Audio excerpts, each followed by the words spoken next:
The M4 Sherman, an icon of maneuver warfare. World War II fundamentally reshaped military strategy, ushering in the era of high-speed maneuver warfare, leading the charge in lightning-fast pushes deep into enemy territory were powerful tanks, a far cry from the clunky metal boxes of World War I. Among the famous tank designs that rumbled across battlefields, America's M4 Sherman stands out as both an icon and a magnet for debate. Back in the 1930s, the US was pretty far behind other global powers when it came to tank development. As war clouds gathered over Europe, American planners cooked up the M2 and M3 tanks, hoping they'd be good enough for whatever conflicts lay ahead. Once hostilities kicked off, some M3 Lees got shipped over to Great Britain under Lend-Lease and were rebranded as the M3 Grant. Their performance? Well, it was a mixed bag. The M3 was a tough, reliable tank that handled North Africa's harsh conditions like a champ. But honestly, that's where the good stuff mostly ended. Its tall profile made it a huge, easy target for enemy fire. And here's the real kicker. It lacked a rotating turret. The main gun was stuck on a side sponson with a super-limited firing arc, meaning the whole tank had to pivot just to aim at something. A massive disadvantage in combat. Recognizing these drawbacks, American designers went back to the drawing board, using the M3 and M2 blueprints, but making them bigger and badder. By April 1941, initial sketches for the M4 Sherman were already taking shape, and by September, the first prototype was ready for testing. After a few tweaks, the M4 was cleared for full-scale production in February 1942. The Sherman was built with simplicity and mass production in mind. Throughout the war, 11 U.S. factories churned out M4s at an insane rate. By the time production wound down, nearly 50,000 units had rolled off the lines, making it second only to the Soviet T-34 in sheer volume. Thanks to its straightforward chassis design, the M4 was incredibly adaptable. A slew of sub-variants emerged, including more powerful tank destroyers, a flamethrower version, and even using its chassis as the base for self-propelled howitzers, tank recovery vehicles, and bridge layers. The M4 Sherman was classified as a medium tank, tipping the scales at around 30 tons. It measured 19 feet 2 inches long, 8 feet 7 inches wide, and stood 9 feet tall. Keep in mind, these dimensions could vary a bit, depending on the specific variant. Under the hood, the Sherman packed a Continental R975C 19-cylinder engine capable of pumping out up to 400 horsepower, letting it hit speeds around 30 miles per hour.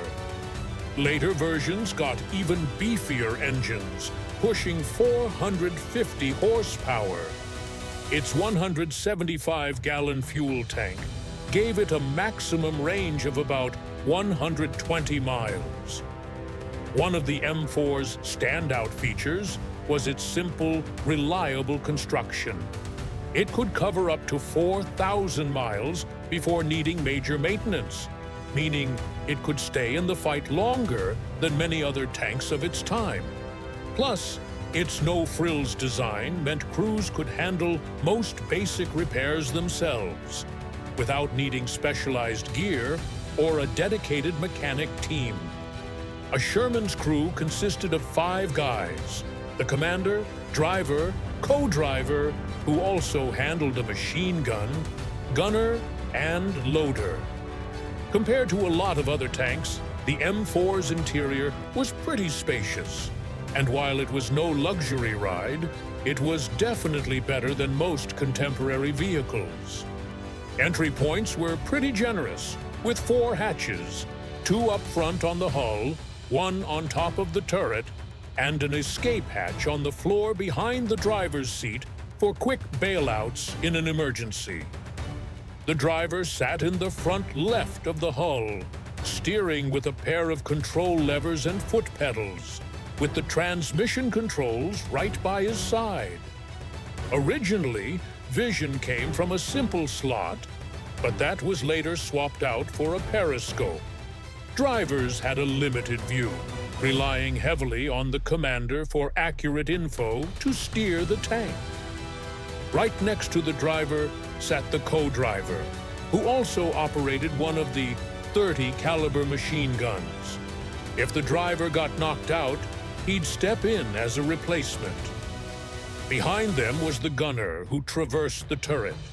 Above him were the loader, who picked the right ammo and loaded the main gun, and the commander, who directed the tank and called out targets.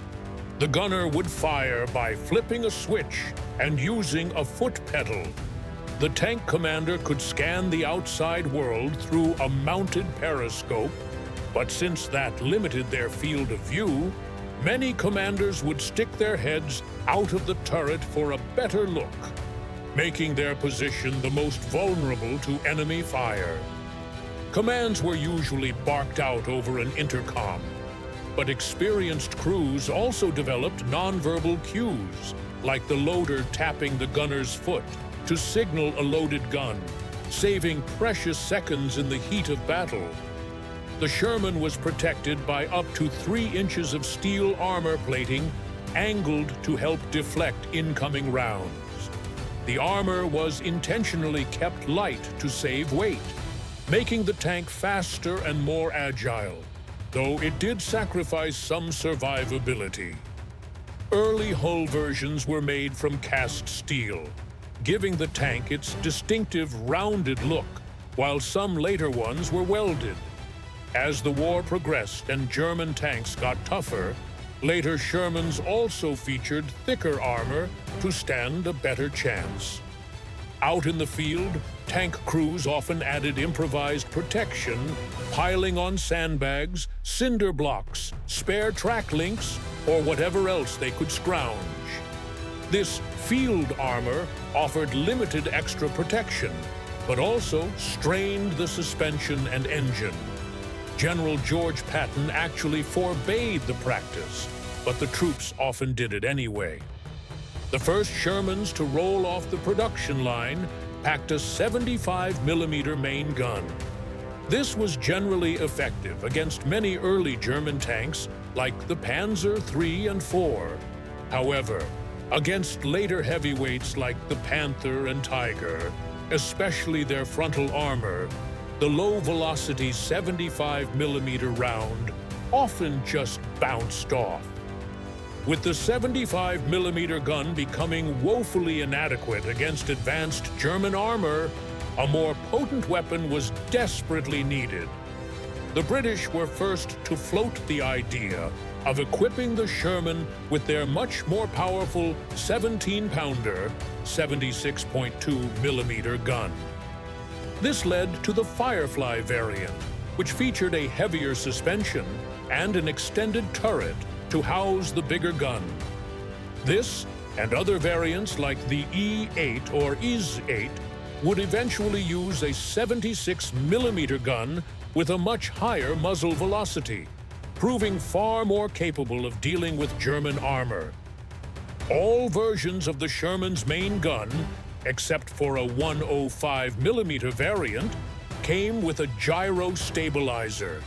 In theory, this allowed the gun to maintain its elevation even as the tank bounced across rough terrain. In practice, the equipment was complex.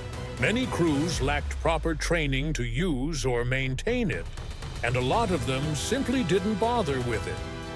Beyond the main cannon, the Sherman also carried a pair of .30 caliber machine guns, one on the right side of the frontal hull, the other coaxial to the main gun. A beefier .50 caliber machine gun was mounted outside the turret for both anti-personnel and anti-aircraft duties. Thanks to its sheer numbers, reliable design, and ease of production, the M4 was shipped to virtually every major battlefront of the war. While the vast majority were used by the Americans, Lend-Lease shipments saw Shermans deployed by the British, Soviets, Free French, and other Allied armies. China even received 100 M4A4 variants from Britain to fight Japanese forces in Burma.